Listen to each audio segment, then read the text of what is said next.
The story begins not in a mansion or a boardroom, but in a place most folks barely notice, a modest diner tucked between a laundromat and a hardware store on Chicago's North Side.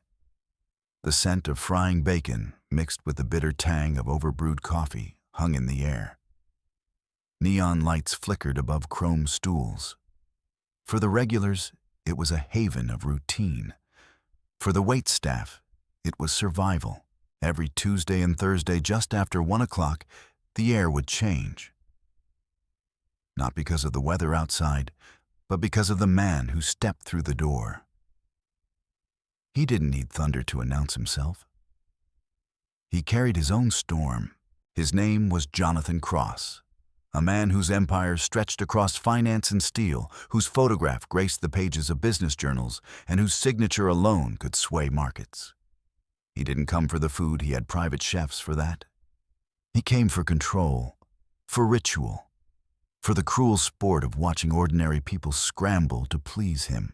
Jonathan's presence was like a cold wind sliding through the room. His custom charcoal suit seemed stitched from shadows, his cufflinks gleamed under fluorescent lights, and his piercing blue eyes swept the diner like searchlights, hunting for imperfections. The younger servers quaked when his name appeared on the seating chart. Some begged the manager to trade shifts. For Claire Dawson, 26 years old and clinging to the fragile memory of her late mother, those days were trials carved in steel. She tied her apron tighter as if it were armor and braced herself for the inevitable summons. Jonathan Cross was more than rich. He was merciless. He demanded sparkling water chilled to exactly the right degree, poured over a single cube of ice, so clear it looked like glass. He expected his steak to be true, medium rare, not the kitchen's interpretation, but his own. 1 degree off, and it went back. And when the check came, no matter how flawlessly the staff endured his gauntlet of precision, he scrawled a tip line of 0. Sometimes, for added cruelty, he left notes. Try harder. Do better. Invisible just like you. His cruelty wasn't loud. It was quiet, precise, the kind that slithered under your skin and made you doubt yourself long after the plates were cleared. It was the cruelty of a man who could unmake your worth with a single glance. Yet, on that brisk afternoon, as Claire watched him adjust his cufflinks and signal for his usual table, the corner booth beneath the humming neon clock fate was already drawing its lines in secret ink. Neither she, weary and determined, nor he, cold and untouchable, could see what was coming. Because the sharp edge of his tongue, the storm he carried into that diner twice a week, was tied by blood to the young woman, balancing a tray of coffee cups in trembling hands. And when that truth broke through, it would tear both of their worlds apart. Claire Dawson's world had been shrinking piece by piece since the evening she stood alone beside a hospital bed and watched the last breath leave her mother's body. Evelyn Dawson had been more than a parent. She had been anchor, compass, and shield against the bitter winds of life. When cancer took her 6 months earlier, it didn't just steal a life. It stole the fragile sense of security that had kept Claire from drifting. In the months since the bills arrived, like soldiers in formation, thick envelopes stamped with red letters, each one a reminder that grief had a price, and it wasn't done collecting. The dream she once chased, art school gallery walls filled with her sketches, was shelved indefinitely. Instead, her nights were spent in a drafty walk-up on the edge of the city, where the radiator coughed instead of heating and the paint curled like old parchment. Her only constant besides exhaustion was Mark Bennett, a fellow server at the diner. Mark was the kind of friend who could slide a glass of water across the counter at the exact moment she needed it, who whispered jokes when Cross made yet another impossible demand. He reminded her sometimes gently, sometimes firmly, not to let Jonathan Cross's venom become truth, but words, however kind, couldn't erase the sting of daily humiliation. The insults had a way of reaching into her past, finding old scars she thought long faded. Claire could almost hear Evelyn's voice in those moments, steady and warm. "You are enough, darling." Don't you ever forget that. Without her, the silence pressed harder. It was on one of those nights, after Cross had dissected her service like a surgeon with a cadaver, after she had trudged home with sore feet and a heart full of splinters, that Claire noticed the shoebox. It sat on the top shelf of her hall closet, sealed with yellowing tape, marked only with her mother's looping handwriting ghosts. Evelyn had always brushed it off whenever Claire asked about it as a child. Some things belonged to yesterday, she'd say with a wistful smile. You'll understand when you're ready. That night, Claire was ready, or perhaps too broken to resist. She climbed onto a chair, tugged the box down, and carried it to the floor. Dust rose in the air, catching the glow of a single lamp. Her hands trembled as she peeled away the brittle tape. Inside lay fragments of a life she had never truly known. Old vinyl records, their sleeves worn thin. Faded Polaroids with curled edges, laughter frozen in time. A velvet-covered journal, soft from years of being touched. And then, nestled in the folds of tissue paper, something that made her heart stutter. A silver locket tarnished with age, its surface engraved with two entwined letters, E and J. Claire's breath caught. She opened it carefully, almost reverently. Inside were two tiny portraits. On one side, Evelyn, impossibly young, radiant eyes alight with joy Claire had never seen. On the other, a man. A man she had never laid eyes on before. He had sharp cheekbones, the kind that cast shadows, even in a small photograph. His jaw was set strong, determined. But it was his eyes, piercing blue, alive with ambition, that stole her breath. It was a face unsettlingly familiar. She set the locket down on the carpet, her heart racing. One by one, she pulled out the Polaroids, tied with faded ribbon. There he was again, laughing with Evelyn on a beach, his arm wrapped around her shoulders, his gaze softened by love. In another, they stood together before a city skyline, so close they seemed stitched to the same breath. Claire stared at those images until her vision blurred. Somewhere in the recess of her memory, in the sharpness of his features, in the commanding set of his expression, recognition stirred. She didn't want to name it. Not yet. But the seed had been planted, and it carried with it a dread so heavy she could barely breathe. The ghosts had been set free. The silver locket lay heavy in Claire's palm, as though it carried more than metal and photographs, something unspoken, waiting to be uncovered. She tried to push the thought aside, but the resemblance nagged at her like a splinter under skin. The sharp jawline, the piercing eyes, the quiet severity etched into the young man's face. She had seen those eyes before. Every Tuesday, every Thursday. At table 9, curiosity turned into obsession. She opened her old laptop, its keys worn smooth from years of late-night sketches and budget spreadsheets. With trembling fingers, she typed a name, Jonathan Cross. The screen flooded with results, business journals, magazine profiles, awards. A titan of industry. A man credited with reshaping entire markets. Yet one photograph stopped her cold. It was an old clipping from a trade journal, black and white, grainy, but unmistakable. Jonathan, decades younger, accepting an entrepreneurial award. His hair darker than, his suit less refined, but the eyes, the same cutting blue, fierce with ambition, were identical to the ones staring back from her mother's Polaroids. Her stomach dropped. Heart pounding, Claire pulled the velvet journal from the shoebox. She flipped through the yellowed pages, her eyes tracing Evelyn's looping script. At first, the entries glowed with the light of first love. Jonathan gave me this locket today. He says E and J will be forever. I've never felt so certain of anything. He talks about his dreams, about building something that will last. He says I make him believe he can conquer the world. But as the pages turned, the tone shifted. The warmth bled into disappointment, then a pain. He canceled again. Another meeting, another excuse. He says these connections are the foundation. I wanted to ask if I was part of that foundation, but I couldn't find the words. We argued tonight. I told him he was becoming cold, that he only loved his ambition. He said I was being sentimental.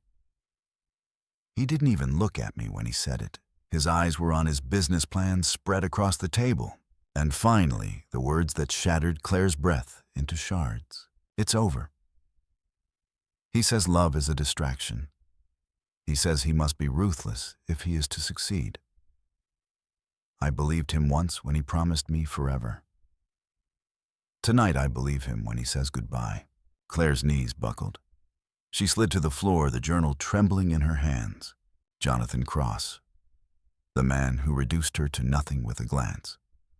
The man whose casual cruelty had haunted her for months. The storm at table 9. He wasn't just her worst customer. He was her father.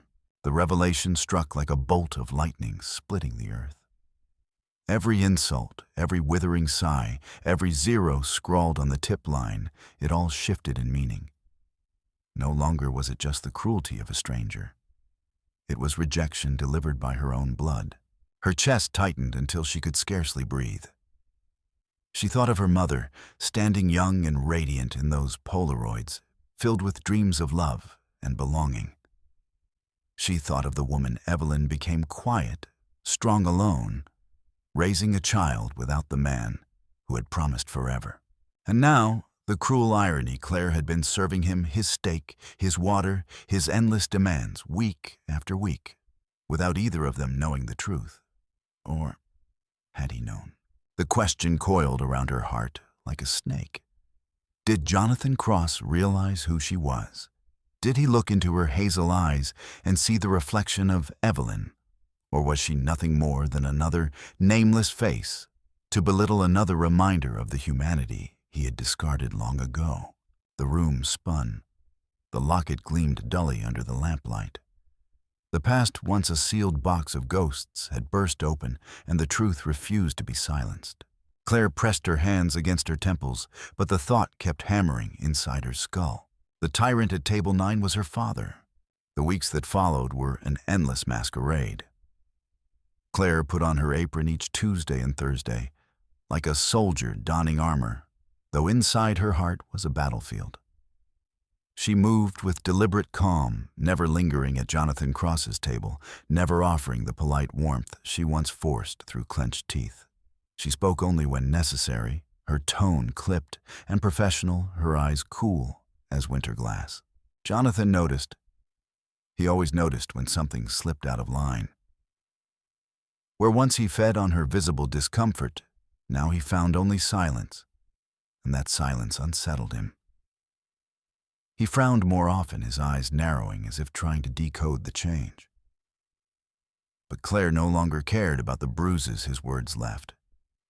Every insult now carried a different weight, each one a rejection from the man who had abandoned her mother, who had unknowingly spent months humiliating his own daughter. Then came the afternoon that shattered everything. It was quieter than usual in the diner. A slow weekday sunlight streaming pale through the windows, the hum of conversation subdued. At table 9, Jonathan Cross sat with his usual stern posture, waiting for perfection to fail him. A new hire, a boy named Tommy, hardly 19 and still fumbling with the rhythm of service, approached with a bowl of butternut squash soup hands, trembling from nerves. And then a single drop sloshed over the edge, landing on the saucer. Jonathan looked at it as though it were poison. His voice was quiet, but it cut through the room, sharper than any shout. Tell me, young man, was this your first time carrying a bowl of soup, or are you simply incompetent by nature? The boy stammered, cheeks burning red. I'm sorry, sir. I can bring you a fresh one. Cross pushed the bowl away with a look of disgust. The experience is already tainted? If you cannot be trusted with a simple dish, how can you be trusted with anything at all? Tommy's lip quivered. The entire diner had gone still, forks frozen mid-air, eyes darting between the powerful man and the boy on the verge of tears. The manager rushed over, bowing his head in panicked apology, promising it wouldn't happen again. Jonathan leaned back, issuing the final blow with surgical precision. See that it doesn't. And see that I don't have to look at him again. His presence offends my sense of order. It was an execution. A livelihood snuffed out over a single drop of soup. Something inside Claire, something that had been simmering for weeks, erupted into flame. She felt her pulse in her throat, her mother's voice in her ears, and the weight of every insult pressing against her ribs. Before she could stop herself, she untied her apron and let it fall to the counter with a slap. Her footsteps carried her forward steady and resolute, until she stood at the edge of table 9. Jonathan looked up, mildly surprised brows lifting as though amused at her audacity. "Is there a problem?" he asked, voice dripping with condescension. "Yes," Claire said, her voice shaking but loud enough for the room to hear. "There is. You." Murmurs rippled through the diner. Mark froze by the coffee station, eyes wide. The manager's face went pale. But Claire pressed on, fury burning through every word. "You sit here day after day in your expensive suit, tearing people down for sport. You humiliate men and women who work harder in an hour than you've worked in your life of privilege. And for what? To feel powerful?" Jonathan's faint smirk faltered. The mask slipped just for a heartbeat. "My mother, Claire," continued, her voice breaking on the word, "taught me that a person's worth isn't measured by their bank account. It's measured by their kindness. And by that measure, you are the poorest man I have ever met." Silence blanketed the diner. Customers stared, some nodding in quiet agreement, others simply stunned by the audacity of the confrontation. Mark's chest swelled with pride, though fear flickered in his eyes for what might follow. Jonathan Cross, for the first time anyone could remember, had no immediate retort. His eyes narrowed, his jaw tightened, but words failed him. Claire untied the apron strings completely and let the fabric drop onto the table like a gauntlet. "You can't fire me," she said, her voice low and steady. "I quit." And with that she turned, pushing through the swinging door to the street beyond. The crisp Chicago evening hit her face like freedom. The air smelled of car exhaust and wet pavement, but to Claire, it was sweeter than perfume. She was unemployed. She was terrified. But she was also free. For the first time in years, her voice, her mother's voice, had finally been heard. That night, Jonathan Cross ascended the elevator to his penthouse suite, 35 floors above the restless pulse of Chicago. The city glittered beneath him, an empire of steel and glass he had helped shape. But for the first time in years, he felt no pride in it. He set his briefcase down, loosened his tie, and lowered himself into the leather chair that had cradled so many late-night victories. Yet tonight, it felt more like a confessional booth. Her words replayed in his mind, echoing against the marble walls of his silence. "My mother taught me. By that measure, you are the poorest man I've ever met." The mention of her mother gnawed at him. Evelyn. He hadn't spoken her name aloud in decades, but it had lived in the quiet corners of his memory, in the tarnished locket he still carried like a scar. He had buried her when he chose ambition over love. Yet here it was, unearthed by a waitress's fury. Restless, he summoned his assistant the next morning. Evelyn Hayes, efficient, sharp, loyal. She raised an eyebrow when he bypassed his usual financial briefings. "I need information," he said. His voice was clipped, but beneath it lay something raw. "The waitress from the diner. Claire. Find her full name." Hours later, Evelyn returned, tablet in hand, her usually steady gaze carrying the faintest trace of unease. "Her name is Claire Dawson, 26, resident of the North Side." Her mother, Evelyn, hesitated, then pressed on, was Evelyn Dawson. She passed away 6 months ago. The name struck him like a blow to the chest. Evelyn Dawson. The woman he had once promised forever, the woman he had abandoned for a dream. The woman whose laughter had once been his anchor, whose eyes had once made him believe he wasn't just a machine of ambition. Gone. And Claire, the waitress, who had looked him in the eye, without fear, was their daughter. His daughter. Jonathan's world tilted. The room seemed to shrink, his empire of glass and steel suddenly fragile, meaningless. He pressed a hand to his chest, as though the weight of it all might crush him. By the next evening, he stood in the dim hallway of a modest apartment building so far removed from the polished towers he ruled. His knock against the peeling paint door sounded louder than he intended, rattling the frame. Inside, Claire stiffened. Mark Bennett, ever protective, moved instinctively toward the door. "Who is it?" he asked, voice edged with suspicion. Claire's breath hitched as she peered through the peephole. There, impossibly out of place in his perfect suit, stood Jonathan Cross. He looked older in this hallway, light stripped of boardroom authority, carrying the weight of decades in his weary eyes. "It's him," Claire whispered, her pulse thundering in her ears. Jonathan knocked again, this time softer, almost pleading. Claire Dawson, please, I need to speak with you." Mark turned to her.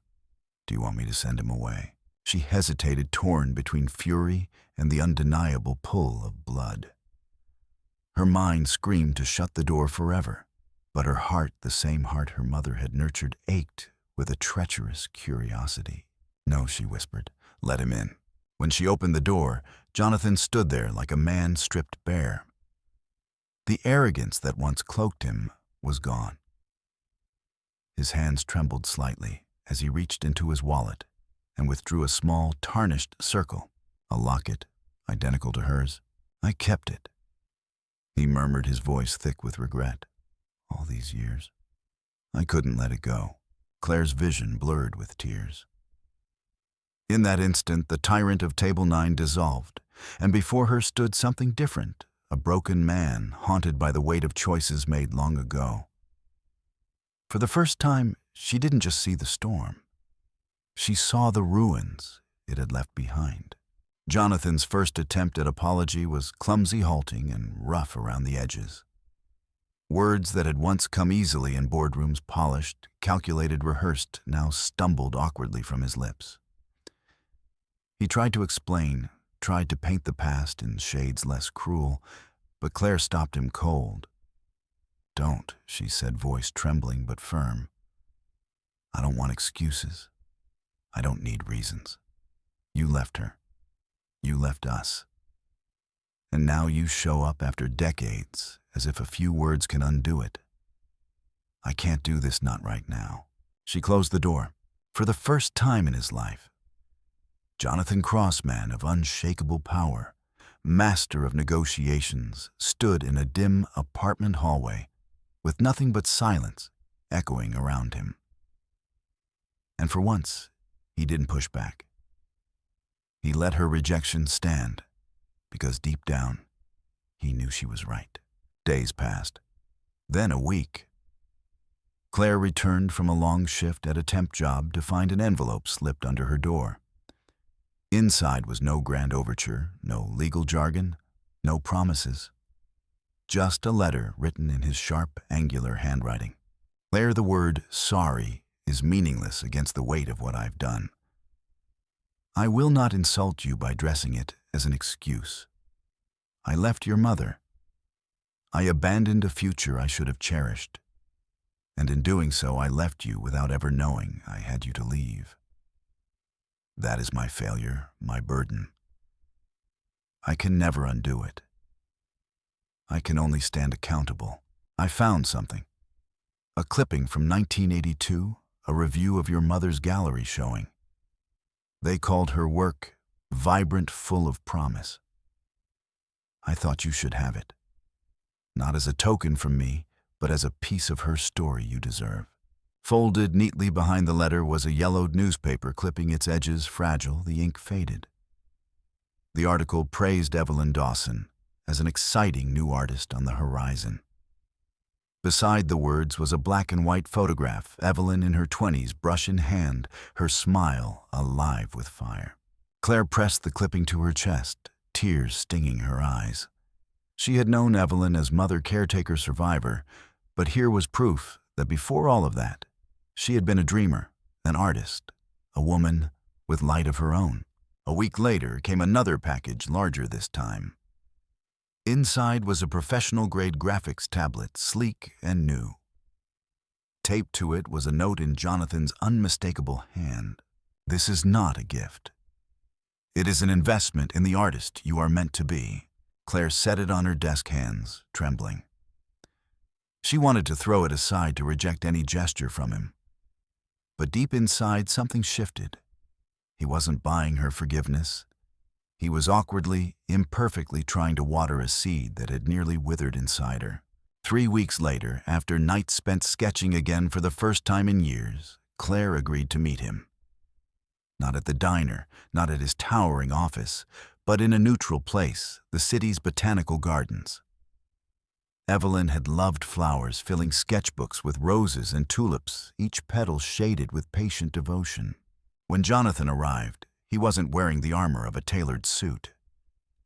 He came in a simple gray jacket, his posture no longer rigid, but softened by humility. Claire stood waiting among the rose bushes, on the late afternoon light, casting long shadows across the gravel path. For a moment, neither spoke. Then Jonathan, clearing his throat, said quietly, "She painted these. Roses. She told me once that they reminded her of resilience, delicate, but strong enough to survive the cold." Claire's chest tightened. She told me the same thing. They sat on a bench beneath an archway, heavy with blooms, not as tycoon and waitress, not as tormentor and victim, but as two people bound by grief for the same woman. Jonathan spoke of Evelyn in their youth, the way her laughter filled a room and the way she believed in him when he had nothing. Claire spoke of Evelyn, the mother, how she sacrificed for rent, for medicine, for hope. Together, they stitched two halves of a story into one. The conversation wasn't smooth. There were long pauses, awkward silences where decades of distance loomed. But in those silences, something else took root. Not forgiveness, not yet, but possibility. For the first time, Claire looked at Jonathan and didn't see the tyrant at table 9. She saw a man broken by regret, reaching across a chasm he had built with his own hands. And for the first time, Jonathan didn't see a waitress to critique. He saw his daughter, the living echo of the woman he had once loved. In the quiet of the garden amid roses, Evelyn once painted, the first fragile bridge was laid. The months that followed did not transform the world overnight. There were no sudden miracles, no fairy tale endings where decades of pain dissolved in an instant. Life rarely works that way. What came instead was something quieter, something harder, and in its own way, more beautiful. Claire returned to her sketches this time with a fire she thought she had lost forever. Late nights at her small desk, the hum of the city outside the new tablet glowing beneath her hand. Piece by piece, she built her portfolio, and with it, her confidence. Eventually, the call came, a junior designer position at a modest agency. Not glamorous, not world-shaking, but hers, earned by her own hand. Jonathan, for his part, took steps of his own. No press releases, no headlines, just quiet actions. He established a foundation in Evelyn's name, one dedicated to helping young women pursue their artistic dreams without the crushing weight of financial burden. For him, it wasn't about legacy, it was about redemption, one grant at a time. Their relationship remained fragile. Two strangers bound by blood, each carrying wounds too deep to fully close. But slowly, deliberately, they began to learn the rhythm of each other's lives. A walk through the Art Institute where Claire spoke passionately about brushstrokes, and Jonathan for once listened instead of lectured. A cup of coffee at a quiet cafe, the silence between them less sharp than before. Laughter, uneven, tentative, slipping through when neither expected it. It wasn't a fairy tale. It was something more honest. A day-by-day redemption stitched from awkward pauses, halting conversations, and small acts of trust. One evening, Claire sat at her apartment desk, the soft light of a lamp pooling across her sketchbook. The silver locket rested against her chest, warm from her skin. She traced its edge with her fingers, her thoughts drifting to Evelyn, her strength, her sacrifices, her quiet love. And in that stillness, Claire whispered a thank you. Not to Jonathan, not yet, but to her mother. For giving her resilience, for teaching her compassion, for leaving behind the strength to face even this, the storm of truth, the fragile hope of a new beginning. Sometimes life hands us revelations that feel like storms meant to destroy. They break us open, strip us bare, and leave us trembling in the aftermath. But within those storms can lie the very seeds of healing if we have the courage to face them, and the patience to nurture what grows from the wreckage. If this story touched your heart, if it reminded you of the quiet power of family, of forgiveness, of resilience, I would love to hear your reflections. Share them in the comments below. And if you want more stories like this, stories that move the heart and linger in the mind, don't forget to subscribe, because sometimes the stories we share are the bridges we all need.